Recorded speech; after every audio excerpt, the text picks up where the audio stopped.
And now, do you go by Kimberly or Kim? I go by Kimberly. Okay, excellent. See, that's why you ask. Some people like to assume. My first name is Matthew, and I am all about not being called Matt. It's not something, I'm not something you wipe your feet on. Um, Yeah. and I love that. yeah, and typically people that use the name Matt will try to be using it as a way to build a connection with me, an artificial one, because I have never gone by that name. Most I- people do, though. yeah. Matthew. I know, but if you're saying that to me under the pretense that, we're kind of close, it's like, dude, you don't know who I am. Is Matt there? Nope. No Matt lives here. Next phone call. I know Matt's and like Matthew from the Bible, but I don't know any other Matthews.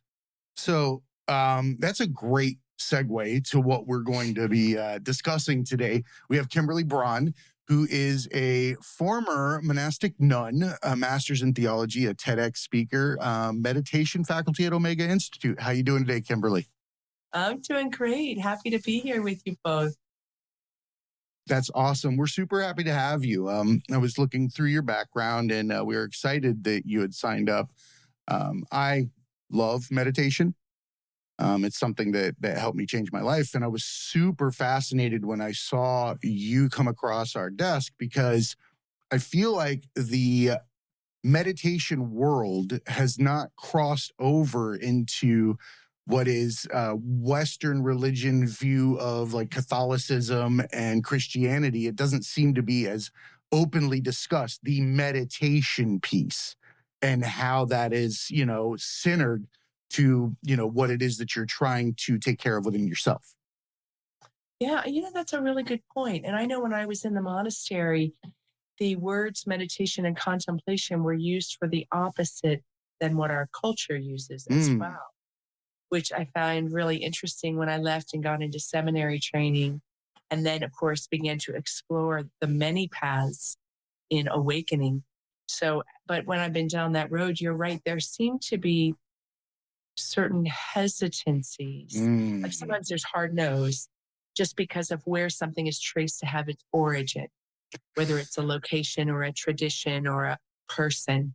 But there's also hesitancy because of the unfamiliarity of what it's about and the fact that it's being introduced in complementary nature to a faith tradition instead of from the heart of the tradition. That's a brilliant way to put it, because a lot of people do take the baggage that comes with it, or what is the background to the particular scenario. Because if people are talking about meditation, typically they're discussing a particular area of the world. They're discussing, yoga. They're discussing some kind of, holistic treatment of whatever it might be. But at the end of the day, monks in Catholicism would be doing the same thing and examining themselves and meditating themselves and coming to conclusions, not being told what they need to know. And that's kind of my take on it. And I find that beautiful. And I don't think that enough people know that that exists within Christianity in today's society. Yeah, what's so interesting about that too is a couple years ago, I developed an online course going into the mystical teachings of Teresa of Avila. And she, in her growing up years into her early 20s, was in a culture where you were discouraged from praying. Where you were actually, right. Isn't that interesting? Now, that's a whole other theological context. Absolutely. But what was amazing about part of her path was that her deep inner longing for union led her to question it, not question it in a rebellious way, but question it from a deep, humble, open-hearted way to God. And in that, she discovered that for her, and what she then passed on to others, was that we're actually all meant to have these communing moments, if you will. Because we're one entity, and at the end of the day, we're viewing ourselves from within ourselves. I don't think a lot of people realize that the faces that we cross in life are a mirror. They're simply other versions of yourself looking back at you. It's how you interpret it. We'll take it and give it some kind of definition that has malice or whatever it might be, will associate it with something. But at the end of the day, it's your reaction inside of yourself to yourself, and how you feel about that person. Um, it's really weird. I only scratched the surface myself in figuring these things out. And that's again through meditation. So what I'd like to do is give you the opportunity to tell me, or tell us how you became a nun, how you got into that life. That is a huge commitment. So I'd love to hear, what happened to Kimberly with pigtails that ended up being Kimberly the nun, because that's a huge leap for anybody. It's massive, right? Yeah, it's a really big, really, really, really big leap. And it's even when I look at it culturally, some areas of the world are a bit more set up with monastic life being integrated Mm. as a common part of a life path, even if it's just for a period of time. But we don't have that so strongly in our culture. You know, it's a really fun story, but I think the real start of that comes from my earliest years. I was experiencing I was experiencing what I would call unitive states or states of very deep bliss, Mm. where the veils on this world, where the veils seemed to pull back and time seemed to stop. And I found myself, I use the language of beloved. That's my spirituality language, where the beloved was pulling me into the deeper essential nature of reality and the presence of the eternal in all of time as well. So, in the face of having these experiences, and the setups were diverse. I loved ritual, loved ritual. Ritual, Ritual scares people. it's totally scares people, right? It feels controlling, Bless you. it feels rote, it feels, there's a lot of things. But for me, it was like jumping off the precipice into the unknown. And as an adventurer, a mystic adventurer, ritual let me step to the end of all I knew. And I could just say, take me or show Mm. me. That's a great point. And so it was in ritual, but it was also in nature. And then it was in my family relationships where these instances kept happening, where I was experiencing the sweetness of the beloved. And that was massive for me. And it formed a world view for me. It touched upon, I had some deep trauma and loss when I was little, and it provided context and nonverbal answers to many of these. That's a lot of comfort that many people don't get at that age. Those years are extremely influential. And one would argue that the first seven are what's going to shape the adult that stands before you. And if you don't have the ability or the capability to be mindful like you were, or blessed with the ability to have something give you that mindfulness into reality and the nature of who we are and the fact that it is beautiful, because I think that we fail to recognize that there is no such thing as time. Like you said, it's a veil, and that we are only in one location, and that is the present. And it's aptly called that because it's a gift. And I think that we have a romantic relationship with that as a child, but then that becomes shattered somewhere after that seventh year. And we no longer have that same relationship with the world around us, I like to think of it as people walking into Disney World. If you sit and you look backwards at people walking into Disney World, they stare in amazement and wonder.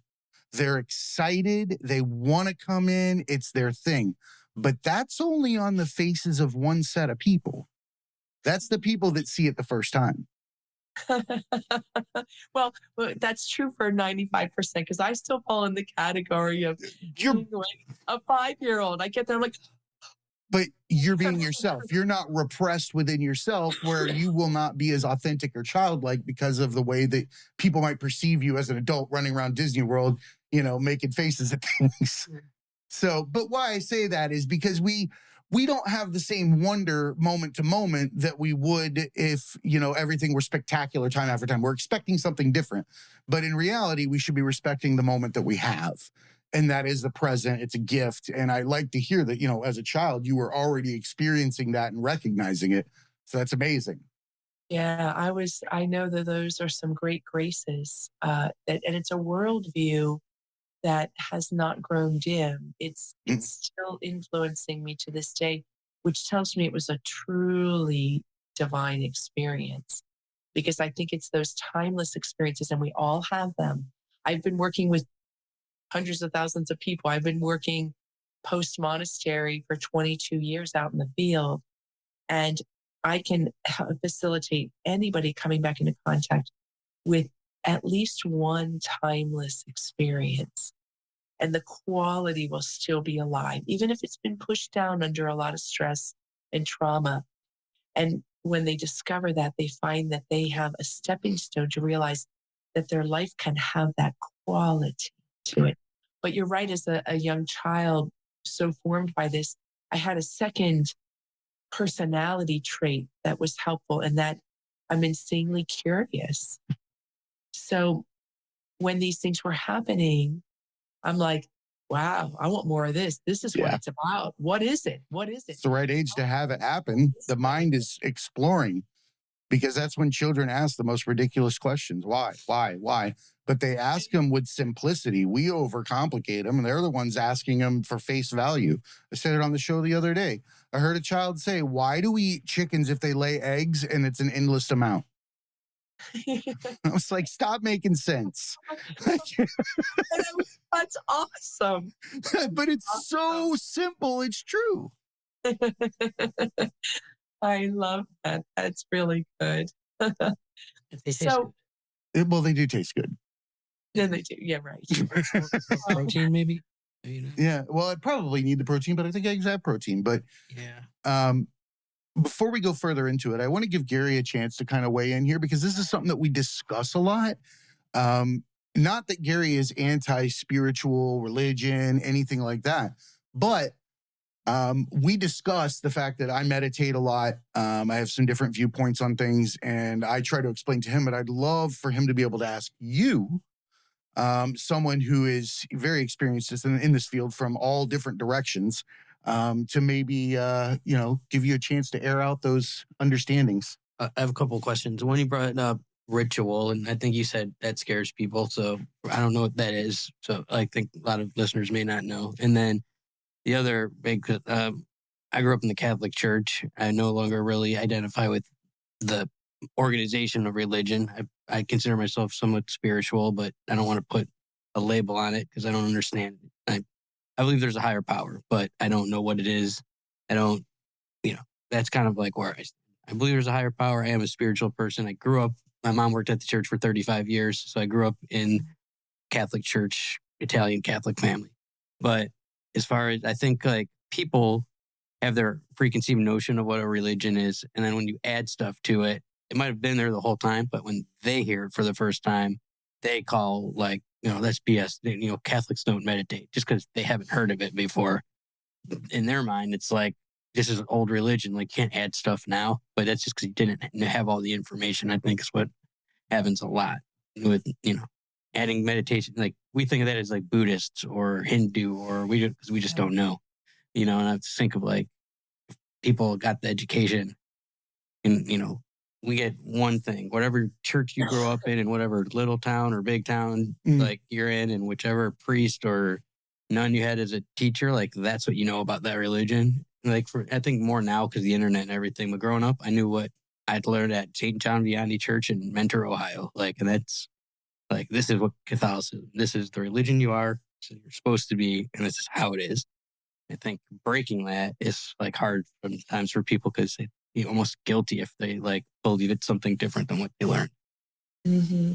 Yeah, there is a certain attachment we get to some of our ideas around not only what these structures are, but what our fidelity to the structure is and what the structure is supposed to represent, because it forms a certain security, and a security that is belonging, a sense of meaning in life, a sense of a place where we can learn, or we can celebrate parts of ourselves or special moments in our lives. So I'm not Catholic anymore either. But speaking to it, just looking at the Catholic Church, there are lots of pieces that when somebody says yes to it, it's sad to not have that anymore. I mean, look at how many people don't go to church, but will always baptize their kids and have the beautiful celebration and ritual, because there's something there that speaks, I believe, to the spirit in the center of the human. There's something that's alive there for it. And ritual, when you study it from sociologically and psychologically. So my seminary training, talk about like a miracle. I came out of the monastery and I had this golden age of being in grad school and seminary, where it was small, it was progressive, there were people from all over the world. And I got It's to important. my program. Just so long as I had a few of the basics in all my seminary training, I got to form it. So part of my passion was to understand these mechanisms of living in the present moment, of stepping in. What is the unknown? What does it mean to have a mystic life? What does it mean within all traditions? What is even inspiration? Well, I studied ritual for a bit, and we psychologically and sociologically are set up to grow in healthiness amidst good ritual. For instance, think of the brain chemicals that are released when somebody gets up and has the ritual of a certain cup of coffee. Oh, it's amazing. And parts the coffee, but more is the ritual of it. More is this sense of you're waking up to something warm, something that satisfies you, and all your brain chemicals release. So ritual works with our humanity in really amazing ways. And I think part of what we're experiencing in the Western culture of people running away from ritual and letting it all go is because many rituals aren't alive anymore. Like the cup of coffee, it speaks to you. You know, there's something, and it could be anything, but I love espresso. So, if I were gonna talk to it, it'd be espresso. Uh, there's something about that, and then, ooh, you just feel the movement and the energy of it. Well, our ritual's meant to be that alive. We're meant to be willing to do the difficult work of letting go from our rituals, things that don't work anymore, things that are old in a way that they do not meet the human being where they are, and replace it with elements, form and matter, with words and sounds and sensory things and flow of the liturgy that speaks to the human being. And that's a lot of work for somebody. Now, I'm into all that stuff, but most people, I shouldn't say most people, it's hard work in organizations to want to do the work to keep things alive, because it takes a dismantling of things and a willing to destroy what's not working. And that there's a lot involved in that, especially if you're a team working on something. So that's how I might say something about ritual. And if I may, on the ritual piece, because I do like what you were explaining, and for me, one of the things that I had to take into consideration when it comes to ritual is that because we would lack such presence, and that we're living in this imagery mind of future and past. I call it imagery because it's imagination and memory, and it's not rooted in the now. But because you're spending all that time focusing on everything else, to take on a ritual allows you the ability to move through specific steps, specific movements that require no thought. Once you can release yourself to those take over, and then you're allowed to observe yourself. The rituals remove that hindrance. They take away from the mind because it's giving it a pattern to sit in and move. And then you're allowed to freely address yourself. Yeah, that's a really nice way to put it. Right. It was hard for me. Meditation was hard, not because meditation is hard. Meditation was hard because I thought it was supposed to be hard. I was making it hard. I was doing things like taking over my breath. So, to give you an example, I'm not religious either. I am a spiritual person. I come from the philosophy that I believe religion is a pizza.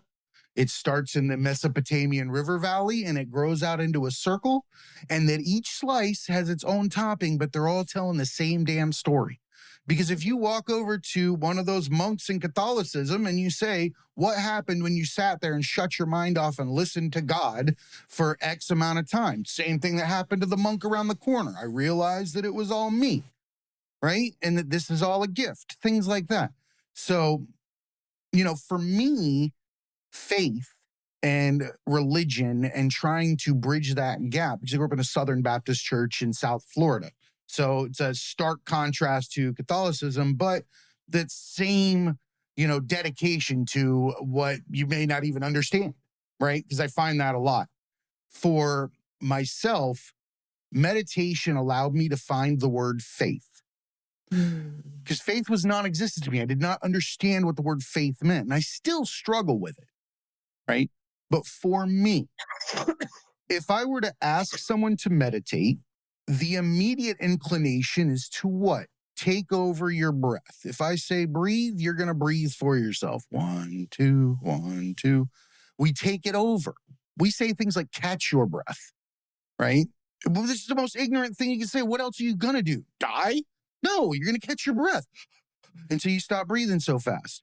But that breathing would have happened. And for me, in meditation, the moment that I was able to not breathe for myself and allow it to come back without question was the moment that I realized I had something to have faith in, and it was the return of breath. Oh, wow. That's powerful. It changed everything for me in that moment, because I was like, well, shit, there is something to have faith in. Right. Yeah, I like that. I'm really happy for you. I appreciate that. Long road to hoe. I'm nowhere near. You're a Carmelite nun. Can you explain what a Carmelite nun is? Yeah, and I was 10 and a half years. Wow. So it's being a monk. It's a monastic lifestyle. That's what the word monk means. Even though you're called a nun, I was a monastic. And I entered when I was 24 and left partway through my 34th year. And that is if you were to think of Buddhist monasticism, shaved head, habit, up at midnight for chant and meditation and prayer, up again at 5:30, and then the day punctuated with many hours and rich experiences, weaving meditation, chant, and prayer, and then what you might call inspired readings. We ate in silence. The monastery I joined, we lived off the land, about like 90% off the land. We accepted the donation, 10%. The people who lived around us were beautiful farmers. And so once a year, they'd give us one of their cows. And That's cool. Of course, we would, take that. And sometimes people would get us cheese. But it's a very simple lifestyle. And the whole charism, the entire charism means this: to walk in and embody the divine presence. So the whole goal of the life, a charism, is what the group is about, what their passion and focus is, and then how that ripples out into the world. So our life was one of service so that we would experience that level of awakening, and that by virtue of that, we would be in service, that awakening would happen for everybody, past, present, and future in the world. So that was it. And I was totally on fire when I joined. So I didn't join as a seeker. I joined as somebody like totally. Think about when you have been like really, really in love, even if it wasn't meant to be for a long time or a lifetime. All that goes on in you was going on between me and God. I mean, I was in long hours. This sounds very autobiography of a yogi kind of scenario here. I'm hearing a very a tale that's rung through a lot of different people. If you go through and you read, a lot of the spiritual people out there had this passion from day one. I believe we all have it. I think that it exists within us as a flame, and that we are placed under glass through the teachings of our families, our society, how we live, we grow to it, right? But I'm curious because I live on the theory that we're simply supposed to be authentic. And that is, those types of actions would be your authentic inclination. Most people want to hand somebody something in need. They'll withhold it for whatever internal reason they have, whether it's self-preservation, family, whatever it is, but they have that inclination. So I believe that if you are acting as you are made and on your most natural whim, that you are not slapping whomever or whatever made you in the face, thinking you can do it better. And I feel like part of that religious experience would be to discover that you're perfect the way you are. Yeah, that is part of the process for sure. And that uh, I don't like to refer too much to I thou language because I Mhm. think there's a place for that. It helps us get out of our own way. We have a lot of false ideas of ourselves. And when we have an I thou spirituality, it lets us let go of all these false ideas of ourselves. The good ones about, I'm terrible, I'm holy, I'm like, whatever it is. We get all these Oh, ideas. those learned shame and guilt. Yeah. But eventually that I thou dissolves. But in using the I thou language, the beloved language, I think what we discover is we have no idea how much we are loved into existence. We are just tipping the iceberg in grasping, not just understanding with our minds, in grasping that reality that we actually breathed into existence. And with that is a tenderness and a knowing within our very fiber that is the place of all freedom. So as we're discovering that, I think things like monastic life and that are a setup to give us a path that's focused Mm. specifically on it, intentionally on it, Mm. daily on it. Everything we did was oriented towards all of that. Whereas, in society, we are 100% made to live in all these juicy layers of society, these relationships and careers. And, there's a beauty in that. There's a real power in all of that. But with that, there can be a bit of misunderstanding around that essential nature of our existence. And we displace that awareness into things that don't deserve our attention or don't deserve our power or don't deserve our fidelity Mm. to the degree that our essential nature does. And the more true, and I love that word authentic, we are to embodying that part of ourselves, the more we discover all the other parts of being alive Mm. are brimming with it and pulsing with that juice. And then we can be operating on those levels more. So that's me just reflecting back to you. I like that. What you're Um, saying. I heard someone say before that you cannot give until your own cup runneth over. Mm, And it makes sense. yeah. What am I giving somebody? The bottom half of my cold coffee? Or should I take care of my cup, warm it up, make sure it's ready, and then go out and share? Nobody wants your stinky cold coffee. True. Very true. Actually, I hate cold coffee. It's a pet peeve of mine. Like iced coffee. Iced coffee is a no-go. For you. I hate iced coffee. Espresso. Espresso is fantastic. I think I had a question. When did you decide that this was the lifestyle for you? Like from a young age, or was there, a moment that you decided, and not only to go into the religion the way you did, but to like a very extreme version that's not Right. common around here? Not very normal. It was Normal. right. Normal. Right. Right. No. Now, because of the experiences I was having, it would have been natural to have an inclination, but I didn't know anything about monastic life. I grew up in Cincinnati, Ohio. Huh. My mom and dad were right. They were loving and wonderful and all that, but they didn't teach me about monastic life. We didn't have any monasteries around us that I knew of. That And probably wasn't even in the card catalog at the library where I grew up. Nah, right. No, I'm not. It's not in here. my brother studied Totally. theology in Cincinnati. Yeah. So if it had been around me, there probably would have been a connection to the natural resonance.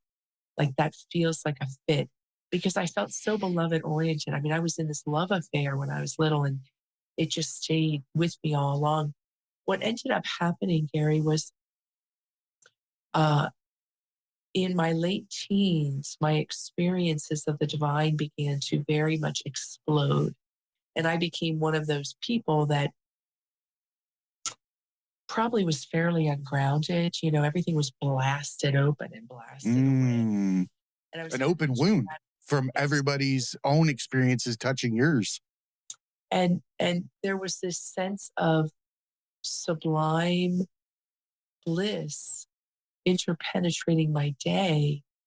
And I could have been content sitting on a park bench and not eating. I mean, it was so all consuming. Wow. And fortunately, I was living in Santa Cruz at the time and I was working with the homeless and had some wonderful friends. And I had an anchor point. And I was working and getting some school. But what happened as those experiences were going on is a lot of other phenomena started happening too. Visions, miracles, clairaudience, clairvoyance, like everything was becoming alive on a lot of levels, a lot. And I thought, well, I should probably have like a spiritual director or something. I should be talking to somebody about all this. And in my inner knowing, I was like, I know this is of the divine. I know it because I'm changing for the better. My mind was healing, my heart was healing. So I knew it was good what was happening, but it seemed smart and wise to talk with somebody. And I kept looking around and I couldn't find anybody. And then finally, someone said to me, well, there's this really renowned contemplative, I think he might have been a Franciscan. I don't know if he's a priest. I don't know. And he's in San Jose. And I made an appointment to see him. And I thought, well, how am I gonna? I mean, I felt so young, and I was like, how am I gonna start telling him all this stuff? I'm like, he's gonna lock me up. I mean, and so I went in. I thought, well, I'll just give him one example because one thing that was happening every day is when I would go into this mission chapel. Every time I passed through the doors, my crown chakra, which I didn't know what that was at the time, opened super wide like this, and this white waterfall of light and energy was going whoosh down through Interesting. my head. And I swooned and I couldn't hold myself up and I'd be in that state for a fair amount of time. And I thought, I'll just tell him that experience because then I can test the waters. Like, does he get it? Does he not get it? Is it okay for me to share? So I shared it and he didn't understand at all. He had never had any experiences like that. And he said to me, and this was such a great directional, he said to me, are you sure you're not falling asleep? And I just responded because I was so free. I mean, I was like, I had nothing to lose in life. So I was like, oh my gosh, it's the opposite. I have never felt so alive in my whole life. And then what that said to me was that in his not getting it, it evoked within me my own truth around it in a way that was. He gave you an answer with a question. Yeah. Makes And sense. then about the next week after that, when I said, okay, I just won't talk to anybody about these things, one of my housemates, put Teresa of Avila's autobiography into my hands, and she's a 15th century mystic. I don't know if you don't know of her. She and John of the Cross. Those two are two of a small number of Christian mystics who are deeply influential in all faith traditions. So they cross all the borders because of their experiences and how they talk about them. somebody gave her an autobiography. And of course, I could feel it. You know how like when you get something and you're like, oh man, like this is something. That happened like an hour ago. It was Oh, lunch. really? No, it was your new computer. Oh, yeah. We got a new computer for the studio. I got pictures. He was just like, Oh. Oh, that's so awesome. yeah, Well, honestly, it's more art. It's like, he was happy. It was a big smile. He did that thing where he clicked his heels up in there. Great. Oh, that's awesome. Right. So just like that, I was reading through it voraciously, and she was having the same experiences that I was, or I was having the same experiences she was. Not all of them, but enough of them that I was like, oh, well, she was Carmelite. And then shortly after that, an 1800s Carmelite mystic, her book got put in my hands, and all of a sudden the Carmelites just kept showing up. And what happened there, it was natural. They became a part of my life. Just like you are before me, they were before me. That really. This has been the story of the last couple of years with the show. Everything I work on, everything unfolds a certain way. For me, my monastery was a set of headphones and music without anybody telling me I couldn't do it. And it was the first time in my life that I started to feel what it was to be alive. To play music it plucked chords within me that I didn't know existed.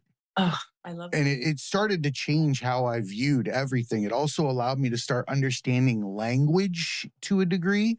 And when I say that, it allowed me to realize that there's an evolution, right, in our spiritual progression, so to speak.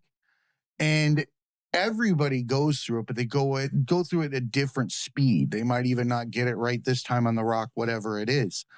But you learn a language at each of those rungs. And the language is beautiful. It allows you to speak to everybody around you that has made it there.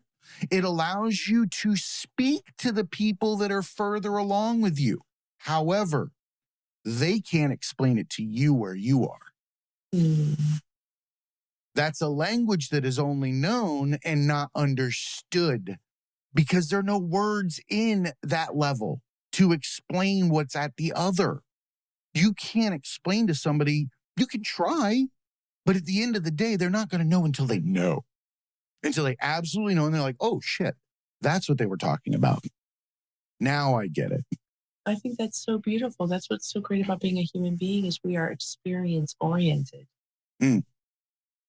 We're rooted in experience, and there's objectivity and subjectivity in a mysterious way going on within all those experiences.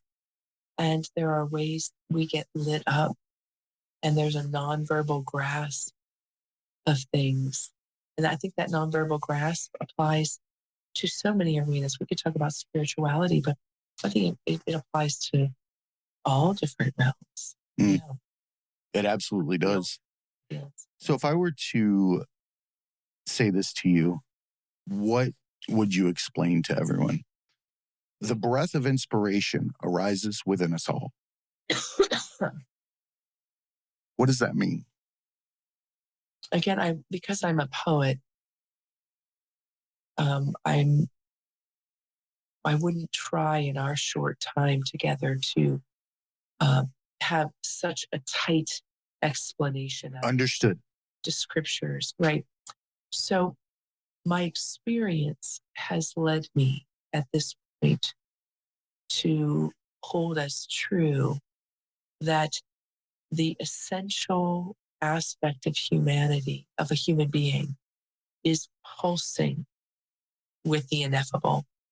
It's pulsing with the divine. It's pulsing the eternal. It's literally pulsing.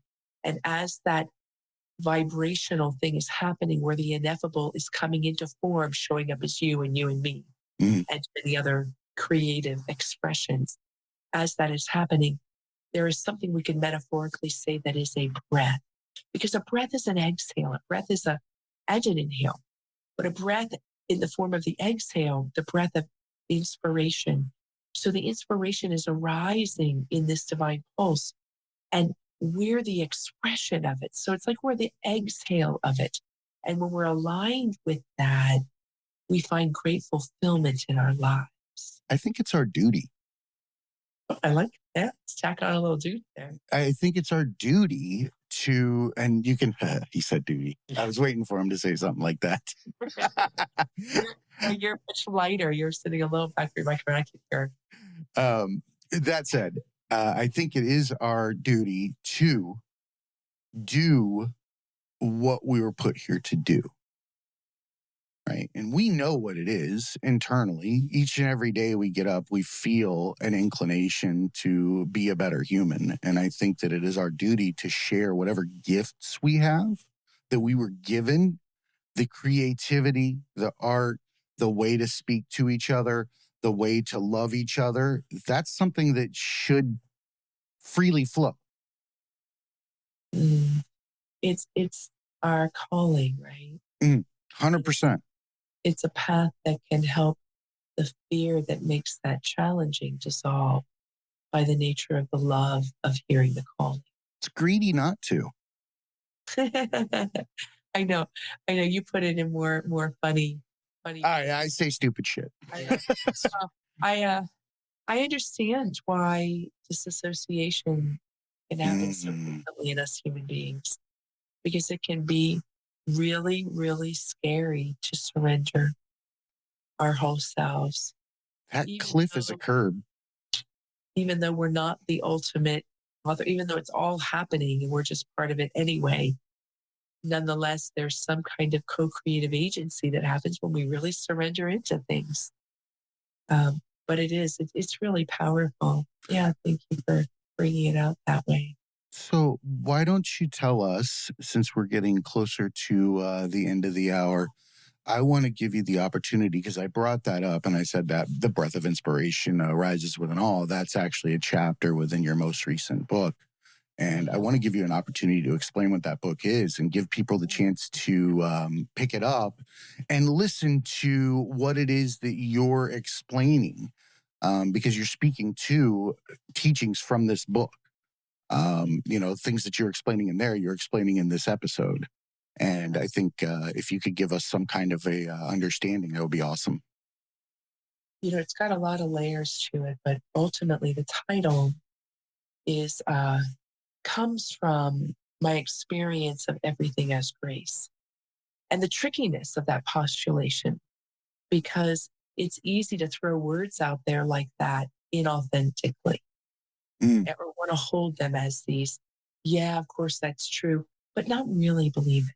Like not really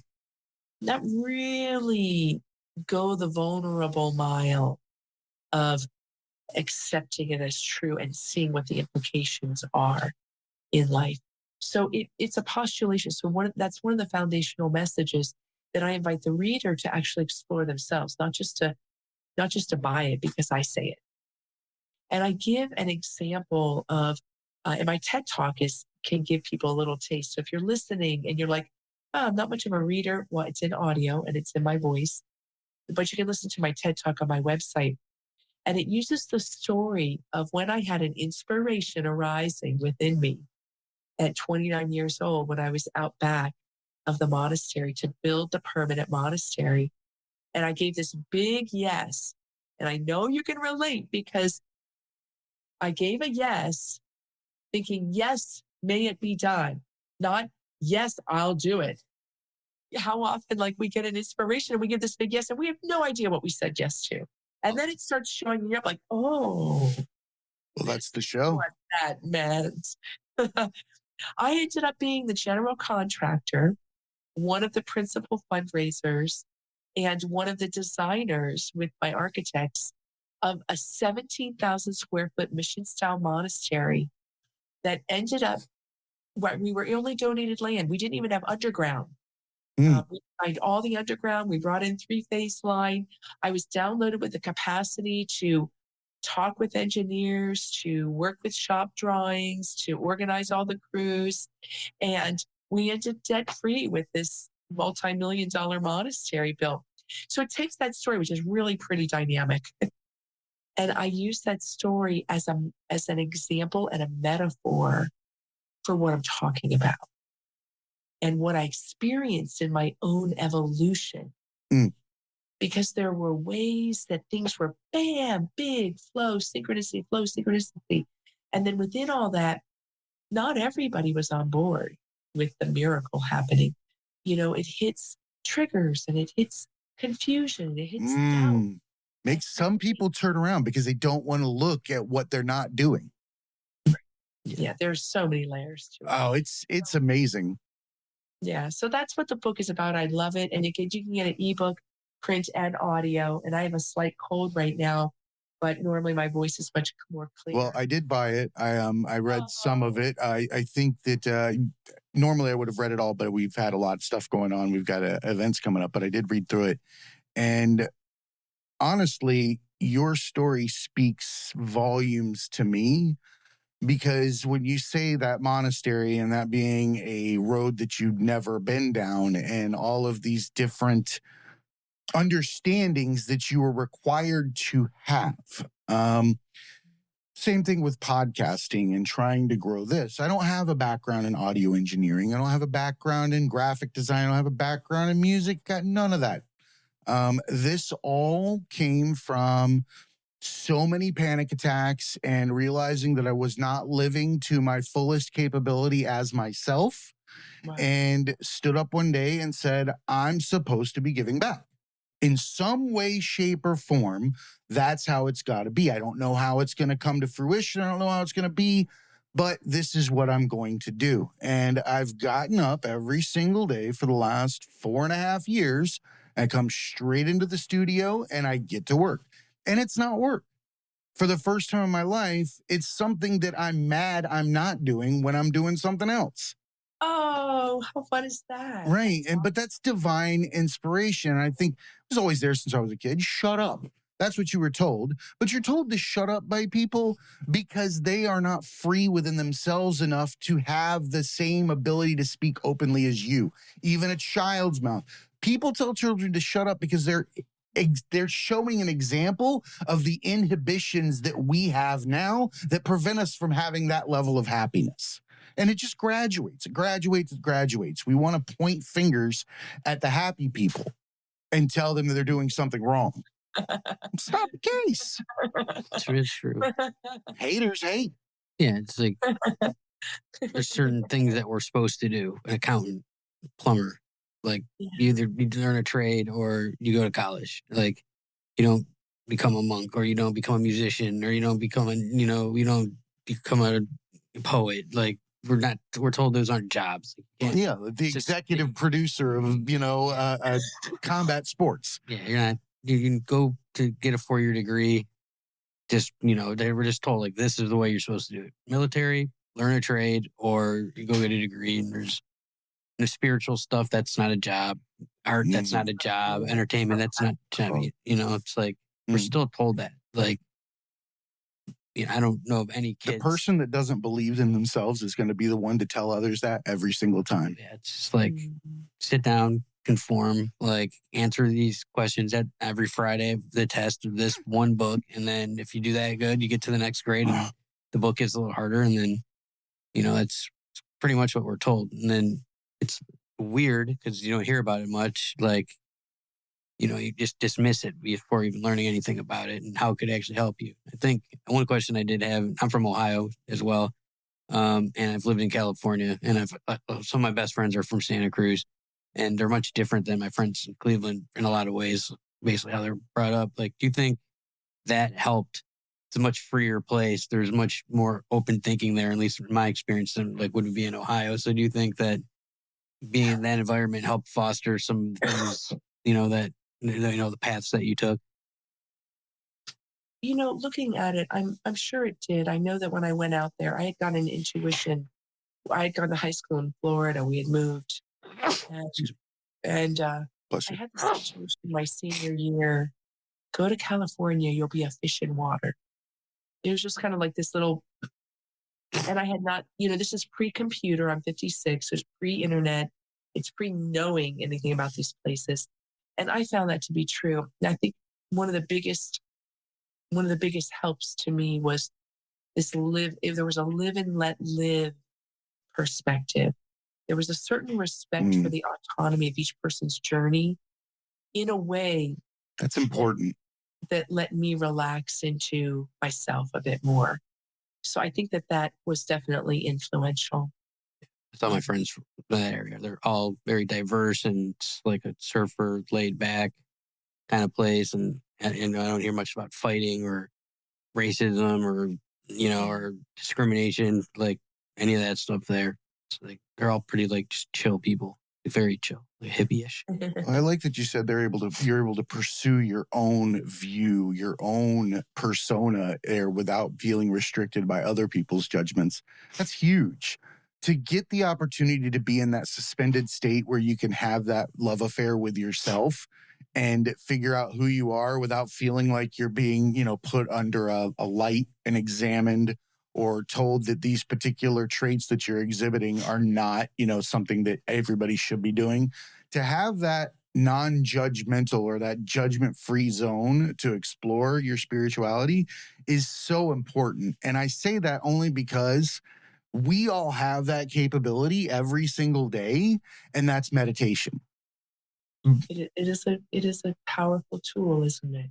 It creates the exact same environment that Santa Cruz does on your back porch. Yes. You should Quentin come up with some Tarantino. fun T-shirts or something. Yeah, I've started drawing some of them. Like, he's got all kind of stuff that is visually going to look good. I speak in metaphors, anecdotes, analogies, and things like that because I found that, we're not all blessed with the same set of books, to grow up and learn from, but we're all blessed with a set of eyes to take things in, and we're allowed to take context clues and use references. So if I can go ahead and put those together and make them palatable so that they're understandable, it's a big difference. I use those metaphors like soup. Don't let people season your soup because you can't unseason it. You let people tell you shit, throw it in there, you're screwed. You're going to have to make so much soup that you get rid of that flavor. It isn't going to work.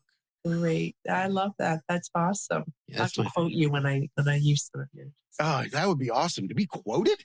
Yeah. Holy crap. And for something good, not like you're a Jason. Yeah, that's normally how it is. The soup one I like. Some of the other ones I don't understand. But the soup. We're getting there. I use meditation as a snow globe.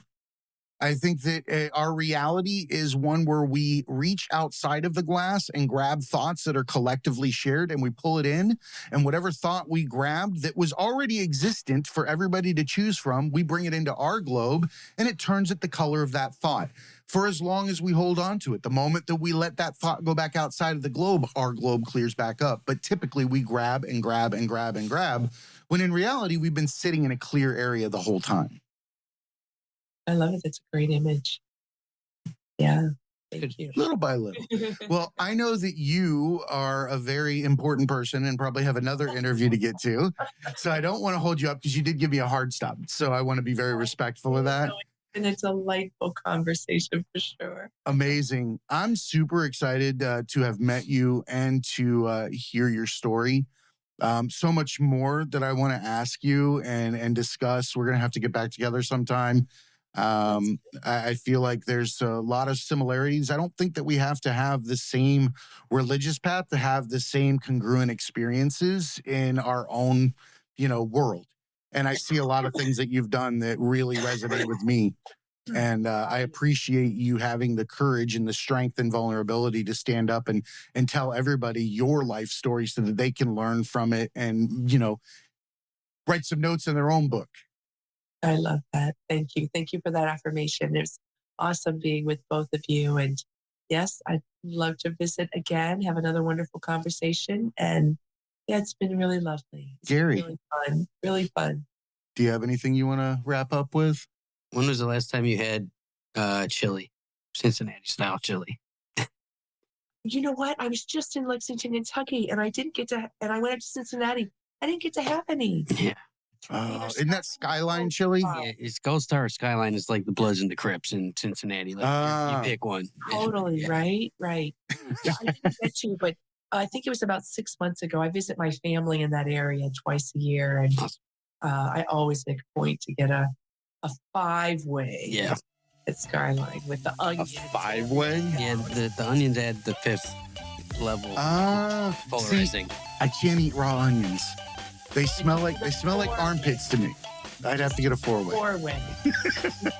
There's a skyline about an hour from here Oh, there you go. in Florida. There's like 3. A little road trip. That's because Ohio and Florida have like a train track that goes directly between the two. I feel like they're like kind of, what do I say, kissing cousins? Ohio and Florida. Thank you so much, Kimberly. And remember, everybody, be cool and keep learning.